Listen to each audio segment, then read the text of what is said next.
ভিডিওটি দেখে শিখে রাখুন।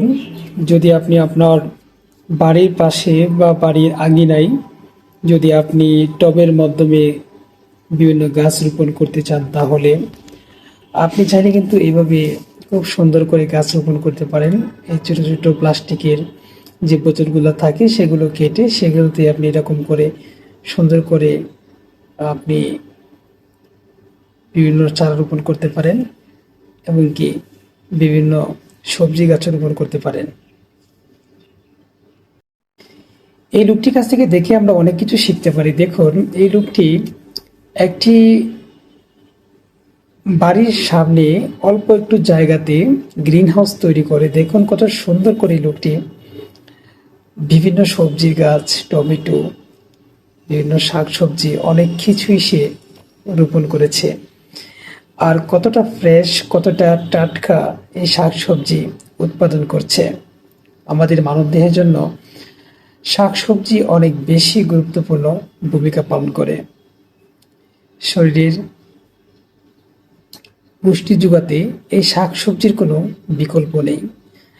আমরা সারাদিন যে পরিশ্রম করে থাকি, আমাদের শরীরের অনেক ইমিউনিটির প্রয়োজন পড়ে। আমাদের রোগ প্রতিরোধ ক্ষমতা বাড়াতে এই শাক সবজির কোনো বিকল্প নেই। শরীরের যত বেশি ক্লান্তি আসবে, আর সেই ক্লান্তি দূর করতে আমাদের যদি প্রচুর পরিমাণে শক্তি শরীরে থাকে, পুষ্টি থাকে, তাহলে আমরা শরীর পর্যাপ্ত শক্তি পাবে। পর্যাপ্ত খাবারটা যদি ঠিকমতো ফ্রেশ পায়, তাহলে আমাদের শরীরটা অনেক বেশি ভালো থাকে। এই জন্য আমাদের এই ধরনের খাবারের কোনো বিকল্প নেই। এই লোকটি এত সুন্দরভাবে তার বাগানগুলো দেখেন পরিচালনা করছে, এত সুন্দরভাবে একটা গ্রিন হাউস তৈরি করে, তারপরে এই গ্রিন হাউসের মধ্যে এত সুন্দর করে সে বিভিন্ন শাকসবজি রোপণ করেছে। আপনারা চাইলে এই বাড়িটির কাছ থেকে আপনারা ওনার টেকনিকগুলো দেখে শিখে রাখতে পারেন, আর শিখে এইভাবে কাজ করতে পারেন। দেখুন কত সুন্দরভাবে সবজি বাগান তৈরি করেছে, টমেটো, বিভিন্ন শাকসবজি, অনেক কিছু, শসা তার বাগানে রয়েছে। জমিতে চারা রোপণ করার পর, বিশেষ করে টমেটো চারা রোপণ করার পর, সেই চারাগুলোকে প্রোটেকশন দেওয়ার জন্য আপনারা এইভাবে বোতল কেটে আপনারা সুন্দরভাবে প্রোটেকশন দিতে পারেন, এতে চারাগুলো ভালো থাকে। দেখুন কত সুন্দর করে কাজগুলো করছে। তাছাড়া আপনি যদি মুরগি পালন করেন, বিশেষ করে এই ধরনের পাহাড়ি মুরগিগুলো পালন করেন, দেখুন এক একটা পাহাড়ি মুরগি কি পরিমাণে ডিম দিচ্ছে। এই পাহাড়ি মুরগিগুলো পালন করলে আপনি অনেক বেশি লাভবান হতে পারবেন এবং অনেক বেশি টাকা আয় করতে পারবেন।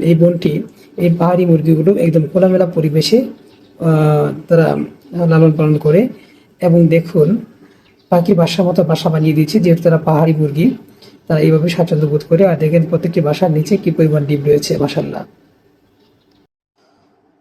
বুদ্ধি থাকলে অল্প জায়গার মধ্যেও এত সুন্দর করে টবের মাধ্যমে টবের মাধ্যমে দেখেন কত সুন্দর শাকসবজি উৎপাদন করা যায়। এই বাড়িটির মধ্যে যদি আপনি টেকনিক কাটিয়ে আপনারাও টবের মাধ্যমে শাকসবজি উৎপাদন করতে চান, তাহলে কিন্তু এই টেকনিকগুলো কাজে লাগাতে পারেন। দেখেন কত সুন্দর করে উৎপাদন করছে। যারা বিশেষ করে কৃষি কাজ করেন, তাদের জন্য ভিডিওটি গুরুত্বপূর্ণ। আমাদের বাংলাদেশের শশার সাইজ অনেক ছোট, আর যারা চাইনিজ শশা উৎপাদন করে, তারা দেখুন কত সুন্দরভাবে শশাগুলো উৎপাদন করে, এত সুন্দর করে চাষাবাদ করে তারা।